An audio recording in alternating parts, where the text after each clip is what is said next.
Assalamualaikum warahmatullahi wabarakatuh. Alhamdulillahirabbil alamin, wassalatu wassalamu ala asyrafil anbiya'i wal mursalin, nabiyyina Muhammadin wa ala alihi wa sahbihi ajma'in. Alhamdulillahirabbil alamin, kita dapat berjumpa kembali pada pagi hari ini, walaupun kembali lagi kita berjumpa dalam pertemuan virtual ini. Bagaimana kabar kalian anak-anak? Ya, kita kembali memohon kepada Allah Subhanahu wa taala agar diberikan kesehatan dan keafiatan untuk menghadapi pandemi COVID-19 yang sekarang sedang melanda negeri kita dan juga seluruh dunia. Sebelum kita memulai pembelajaran, marilah kita berdoa bersama untuk mengharapkan keridhaan dari Allah Subhanahu wa taala.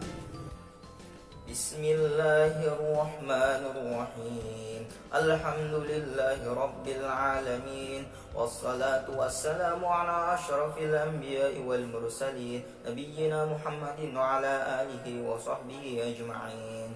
Rabbi shrah li sadri wa yassir li amri wahlul 'uqdatam min lisani yafqahu qawli. Rabbana zidna 'ilma warzuqna fahma walhiqna bis salihin. Rabbana atina fid dunya hasanah wa fil akhirati hasanah wa qina adzaban nar. Walhamdulillahi rabbil alamin. Pada pagi hari ini kita memasuki pembelajaran pada bab yang keempat, yaitu saling menasihati dalam Islam. Adapun tujuan pembelajaran kita yang pertama menjelaskan pengertian khutbah, tabligh, dan dakwah. Yang kedua menunjukkan dalil naqli tentang dakwah. Yang ketiga memahami pentingnya khutbah, tabligh, dan dakwah. Kemudian yang keempat menyebutkan ketentuan khutbah, ketentuan tabligh, dan ketentuan dakwah.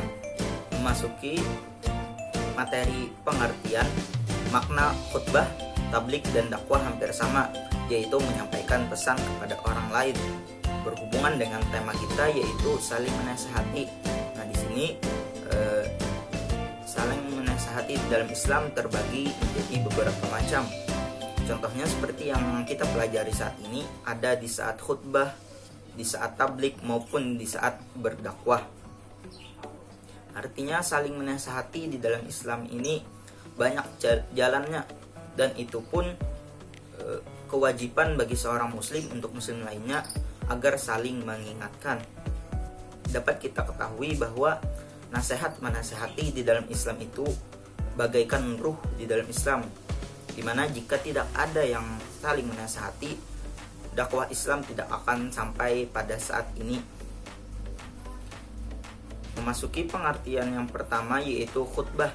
Nah, menurut bahasa, khutbah artinya memberi nasihat dalam kegiatan ibadah. Nah, jadi menasihatinya dalam bentuk kegiatan beribadah, seperti misalnya sholat. Ada sholat Jumat, ada sholat Idul Fitri, ada sholat Idul Adha, dan lain-lainnya. Adapun juga saat wukuf di padang Arafah, kemudian di saat nikah.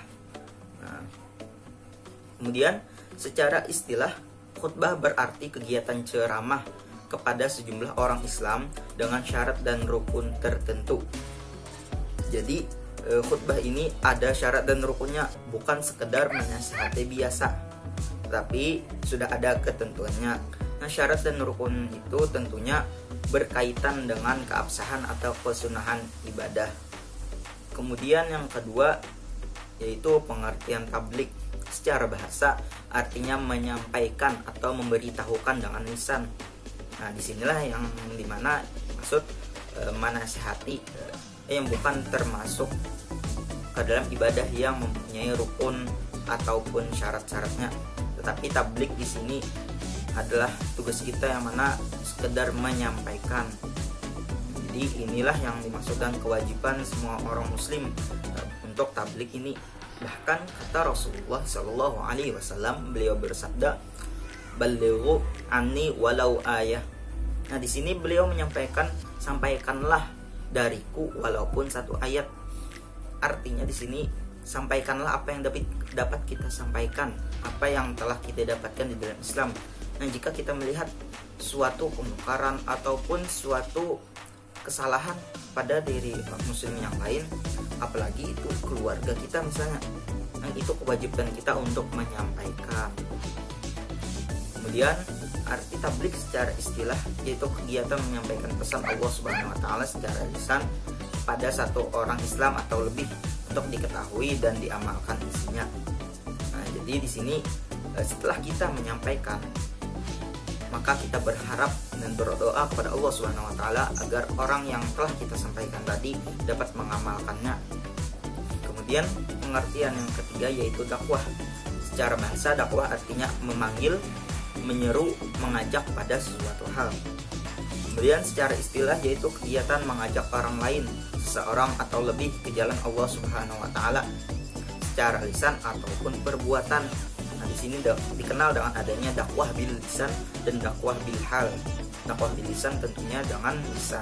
Nah, dakwah di sini juga termasuk misalnya orang yang berceramah atau di dalam ta'lim ataupun memang ada suatu kegiatan yang ada tempatnya untuk berdakwah.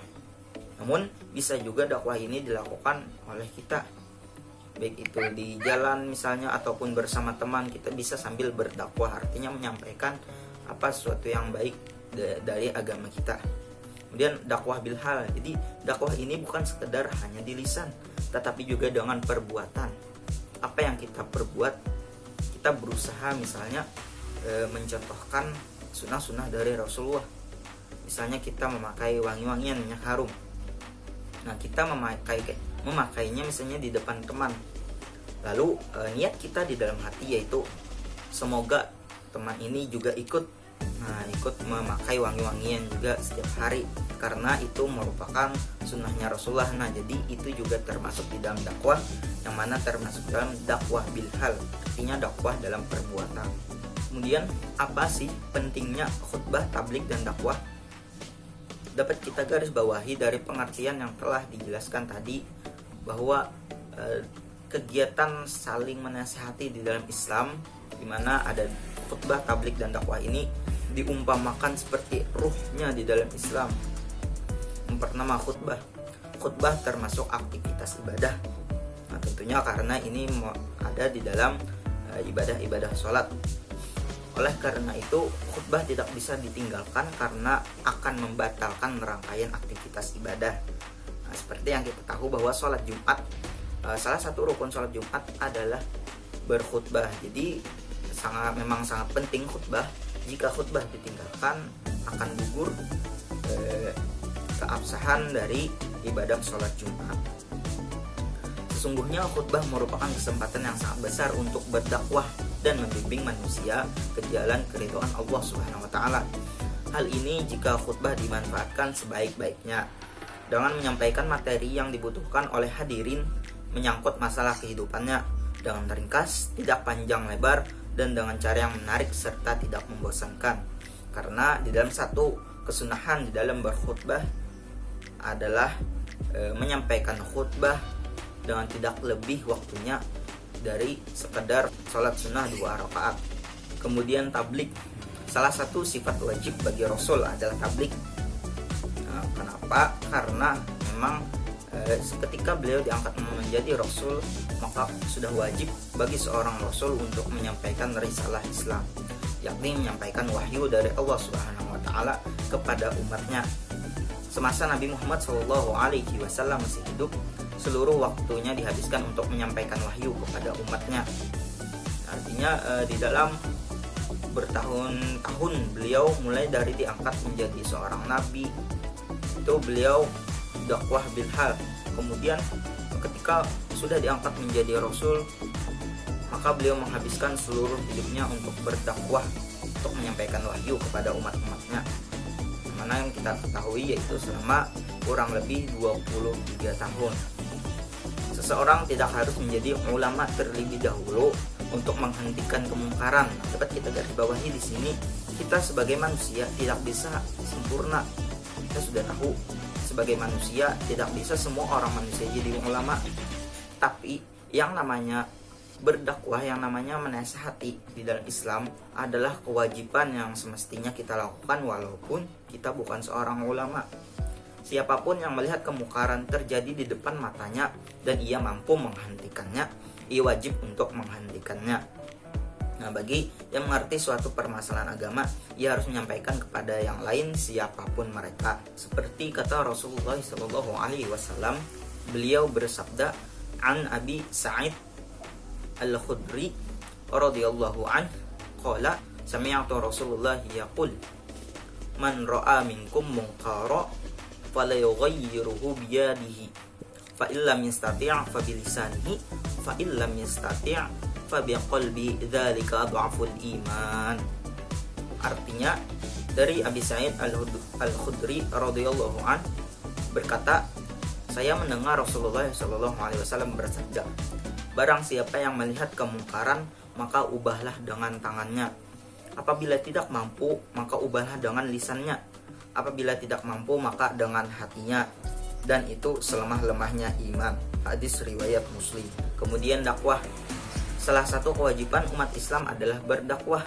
Sebagian ulama ada yang menyebut berdakwah itu hukumnya fardu kifayah. Artinya, bagi yang dianggap sebagai ulama, sudah pasti mereka lah yang disebut fardu kifayah di sini yang wajib berdakwah. Dan ada juga yang menyatakan fardu ain, maksudnya tidak perlu menjadi seorang ulama terlebih dahulu untuk berdakwah. Rasulullah SAW selalu mengajarkan agar seorang muslim selalu menyeru pada jalan kebaikan dengan cara-cara yang baik. Setiap dakwah juga hendaknya bertujuan untuk mewujudkan kebahagiaan dan kesejahteraan hidup di dunia dan di akhirat. Setelah itu, dengan berdakwah kita akan mendapatkan ridho dari Allah Subhanahu wa taala. Nabi Muhammad SAW mencontohkan dakwah kepada umatnya melalui lisan, tulisan, dan perbuatan. Allah juga telah memerintahkan di dalam Quran surah Al-Imran ayat 104 yang berbunyi, A'udzu billahi minasy syaithanir rajim. Bismillahirrahmanirrahim. Wal takum minkum ummatun yad'una ilal khairi wa ya'muruna bil ma'ruf وَيَأْمُرُونَ بِالْمَعْرُوفِ وَيَنْهَوْنَ عَنِ الْمُنكَرِ وَأُولَئِكَ هُمُ الْمُفْلِحُونَ صَدَقَ اللَّهُ الْعَظِيمُ. Yang artinya, dan hendaklah di antara kamu ada segolongan orang yang menyuruh pada kebaikan, menyuruh berbuat yang ma'ruf, dan mencegah dari yang mungkar, dan mereka itulah orang-orang yang beruntung. Kemudian memasuki materi yang selanjutnya, yaitu ketentuan khutbah, tabligh, dan dakwah. Nah, di sini ada syarat dan ketentuannya. Yang pertama, khutbah. Syarat khatib yang pertama adalah Islam, baligh, berakal sehat, mengetahui ilmu agama. Kemudian syarat dua khutbah. Khutbah dilaksanakan setelah masuk waktu zuhur. Yang kedua, khatib duduk di antara dua khutbah. Kemudian yang ketiga, khutbah diucapkan dengan suara yang keras dan jelas. Yang keempat, tertib.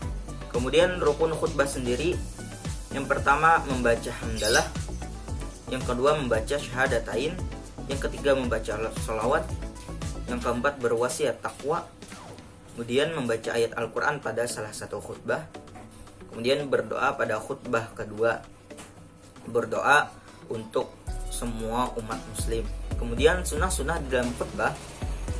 Yang pertama, khatib berdiri ketika khutbah, kemudian mengawali khutbah dengan memberi salam, kemudian jelas, mudah dipahami, dan tidak terlalu panjang.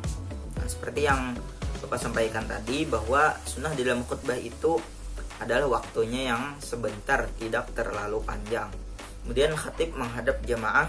Yang kelima, menertibkan rukun khutbah.